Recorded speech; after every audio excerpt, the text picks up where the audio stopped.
Hare Krishna, dear devotees. Today we will continue chapter 2, Karma Yoga, from page 61 of the book Message of Godhead by His Grace Divine, Śrila Prabhupāda. The enemies of the Karma Yogis, those who work for the self satisfaction or sense gratification and who are not in touch with the Supreme Spirit via the transcendental relationship of service, sometimes pose themselves as working according to the desire of the Supreme Will. As a matter of fact, they are Pentist pretenders trying to cover their extravagancies by falsely labeling it transcendental service to Godhead. But those who are pure in heart, that is, those who have surrendered everything unto the lotus feet of the personality of Godhead, remain aloof from such pseudo transcendentalists. Such pure in heart transcendentalists know that although the living entity is very minute, he is part and parcel of the absolute truth and so has a proportionate measure of independence. Although the personality of Godhead is all powerful, he never interferes with this little freedom that the living entity enjoys. Thus, the living entity is free to abuse his small measure of independence and becomes conditioned by the modes of nature. When he becomes conditioned by nature's mode of goodness, passion, and ignorance, he develops those respective qualities of goodness, passion, and ignorance. As long as the living entity remains conditioned by material nature, he has to act according to his particular mode of nature. If these modes were not acting, then we would not observe in the phenomenal world such a wide variety of activities. If, out of ignorance of the subtle laws of nature, we were to try to justify all our mundane deeds by saying that they are being done by the will of the personality of Godhead, then we would be bringing partiality, inebriety, and gracelessness into the acts of the all good personality of Godhead. It should never be imagined that various mundane discrepancies arise by the will of the personality of Godhead, that some are happy by His will while others are unhappy by His will. Such differences in the material world are due to the proper or improper use of free will by the individual living entity. Krishna, the personality of Godhead, enjoins everyone to give up all such conditional engagements dictated by the various modes of nature. Such engagements arise out of ignorance perpetuated by the modes of nature, not by the Lord's will. In Bhagavad Gita 5.13, the Lord says that He is not the cause of anyone's particular work, nor the cause of the fruits of such work, but that all these come about due to the various modes of the nature. Thus, all acts performed by the living entity, except those of Karma Yoga, are self created engagements arising from an abuse of the free will, and therefore one should never think that the results of such work are somehow ordained by the Almighty Godhead. Such works are all material and are therefore conditioned and directed by the modes of nature. The personality of Godhead has nothing to do with such works. Similarly, the Karma Yogi exists always in a transcendental position, far away from the conditions of the modes of nature, for all his works attain to the platform of the Absolute. When one in a state of freedom from the modes of nature, the phenomenal world manifests its spiritual aspects. With the world thus spiritually manifest, its modes of nature cannot present any obstacle to one's spiritual advancement.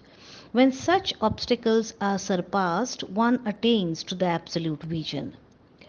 The Bhagavad Gita 5.18 further elucidates that when a learned man attains to absolute vision, he can observe every living being, whether a learned and gentle Brahmana, a cow, an elephant, a dog, or a dog eater, with equanimity.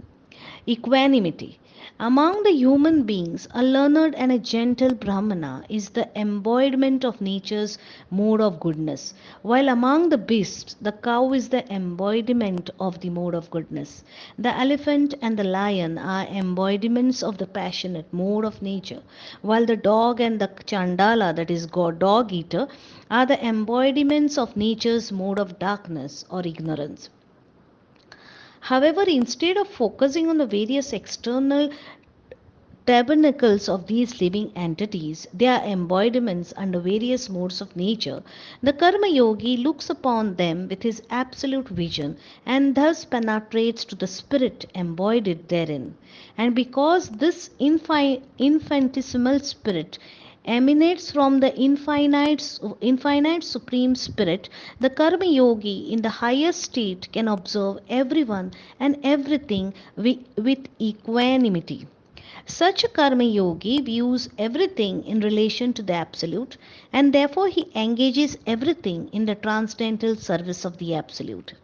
He observes all living entities as so many transcendental servitors of the absolute Godhead, Sri Krishna. His perfect spiritual vision cannot but penetrate the engagement of every material body, just as a red hot iron cannot but burn everything that it contacts. Thus, the Karma Yogi sets an example of transcendental character by engaging everyone and everything in the transcendental service of the personality of Godhead. The Karma Yogi knows very well that Sri Krishna, the personality of Godhead, is the enjoyer of everything and that he is the Lord of all living entities. He says he sees no value in the false prestige that leads people to put themselves in the position of either an enjoyer or a renouncer. The learned sages feel disgust with this sort of false prestige, seeing it as the primary disease of material existence. All good work, culture of knowledge, meditation, austerity, sacrifice, all these activities are meant to ameliorate this material disease. Therefore, the personality of Godhead, Sri Krishna, says in Bhagavad Gita 5.29 that one can attain the supreme peace by knowing that he is the enjoyer of all sacrifices and austerities, the Lord of all the universes, and all the supreme friend of all living entities.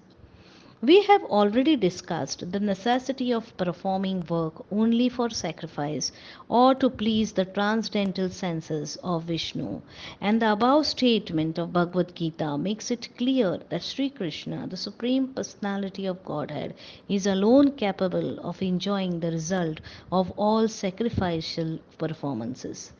The sacrifices of the ordinary workers and the meditation and austerities of the empirical philosophers are all ordained and maintained by the personality of Godhead, Sri Krishna.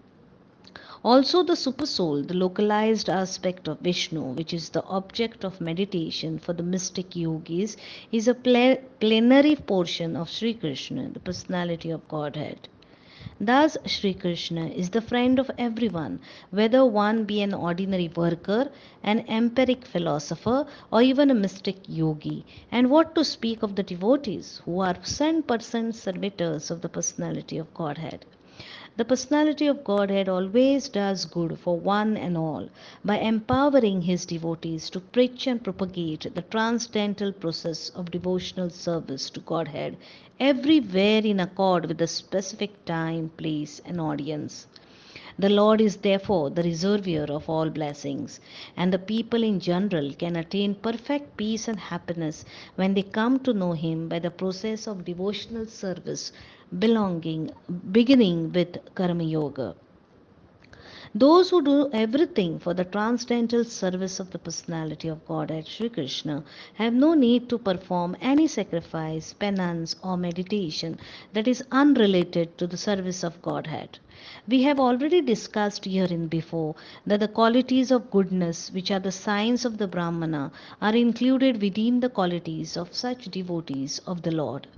In the same manner, the sincere worker's sacrifice and expertise The sannyasi's renunciation and knowledge, the mystic yogi's stillness and deep concentration on God, all these qualities, as well as love for the Godhead, are included within the qualities of a devotee. The fact is that Sri Krishna himself becomes the enjoyer of the fruits of the work performed by the devotee. Thus, the devotee has no responsibility for the results of his work, whether those results be good or bad in the estimation of worldly people.